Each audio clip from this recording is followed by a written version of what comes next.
Excited Synonym bingo there, and we're going to see a lot of action here.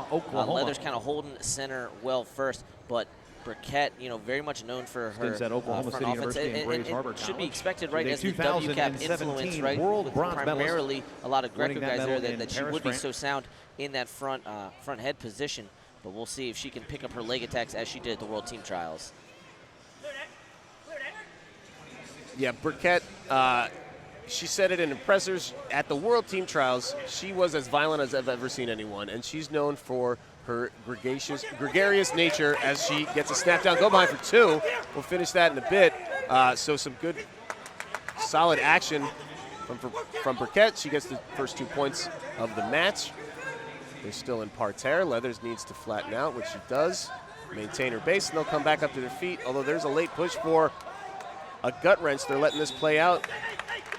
And that was huge for Leathers. Burkert, along with the strong front offense, one of maybe the better gut wrenches that we're going to see on the women's side. A lot of the women more so kind of focus on their lace. Jenna decided to focus on her gut wrench, and she's been known to end matches with that. So that's kind of big for Leathers here as she takes a shot and gets back to Jenna's strongest position. But yeah, good Burkert job stepped right out of that attack, ghosted that leg, and they're back in neutral and collar ties. So Leathers needs to keep the pace going and use her physicality to try to match Burkert and her explosiveness. Then they go back to neutral. If you're in ties, or they're quick to stalemate even in neutral in freestyle, which is good. You got to keep the action going. Keep something on the mat for the fans to watch. And this one already more points early on than in their U.S. Open match, where it was 1-0 on the shot clock point. And I don't think we're going to see anybody go in the shot clock here, but you see the official kind of pointing at them as I don't believe Jenna has all four fingers there. As she's kind of control that 2-on-1. Becka looking to circle out of the zone here. Burkert just taking ground, and then Smart dropping to that leg to shoot Leathers out of bounds. The straight arm push does get white paddled when you get a step out if you're just straight arm pushing. So savvy move by Jenna Burkert to drop down on a drop step there. Final 45 here, and you know, although we think of Burkert as the veteran, right? She is older. It's Leathers who has multiple world medals here, but it's not making a difference. Wow. As she gets pushed out there. I think this is Jenna Burkert 2.0. Yeah. It's been talked about dropping weight, just getting in a better mindset, better training situation than she's had. Leathers has world medal credentials. She, like you said, has been at this for a while. She's not a newcomer to the scene, but this may be the best version of Jenna Burkert we've ever seen. And we're looking at maybe a body lock there as Burkert fought out of it. Final 10 seconds of this first period. And I don't know if we mentioned, but it wasn't only a step out. It was actually a caution in one that they got for Becka for backing out. That's what the on your screen at home or wherever you are watching, you see the line next to the red score box. That means Leathers has a caution. 3 cautions and you are disqualified. It is not a lot of room to mess around like stalling would be in folk style. And you can get it for an illegal hold. You can get it for walking out of bounds and negative wrestling. So it's something to keep an eye on. Second caution, and you're right on the edge of being DQ'd.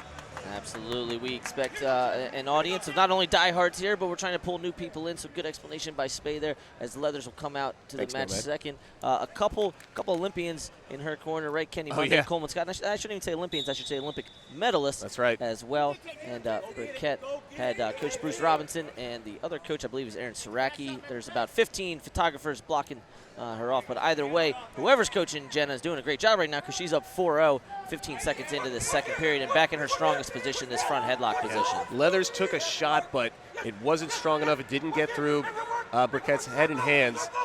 And now Burkert has an opportunity to score, though Leathers back up to her feet. But yeah, a lot of firepower in Leathers' corner. The Tar Heel Wrestling Club making a concerted effort to recruit and retain female wrestlers and making a big push to be a destination for female wrestlers that have a goal of world and Olympic medals. That's correct. You've got Becka here full-time. Her training partner she brought with her today, Haley Agello, who was an Olympian, has made previous world teams herself as well. And then Macy Kilty now starting to train there. Coming up, that's the next generation. Remember the name Macy Kilty if you're unfamiliar with it. She will be at Final X sooner than later, I have no doubt. And Burkett once again hanging in this position. One thing I've liked to see, that I like seeing out of Becka today, is the underhook, but Burkett has been able to clear all of those underhooks and not allow Becka to get to her low single offense. Yeah, Burkett's defense has been as impressive as her offense, if not more so.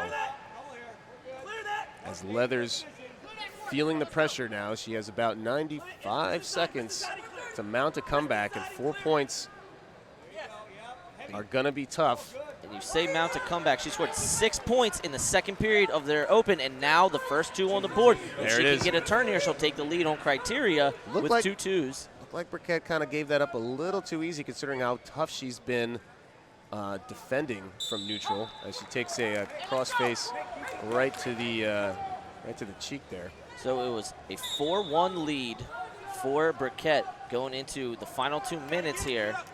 But now 2 points are going to give criteria to Leathers. Look at her muscle that up. She's got a single leg, and Burkett is in trouble, but good job getting her hips back. Burkett turns and faces, doesn't give up any points. Less than a minute to go. How about the strength there, like you mentioned, of Burkett to split the power there, and now pinching those elbows in so that Leathers can't work her underhook.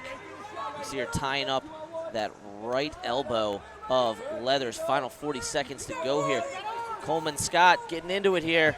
Foot sweep attempt from Leathers doesn't connect with anything. And they'll stalemate that, get a restart, get them out of their ties. Fresh start.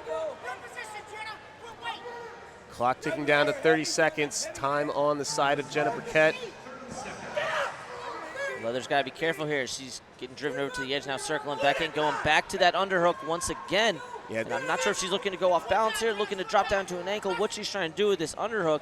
But Burkett has been prepared for it the entire match. Final 12 here, Spay. Yeah, Leathers running out of time. Burkett, though, needs to stay focused as Leathers has that quick shot capabilities. We're coming down to the final seconds. Crowd is getting into it.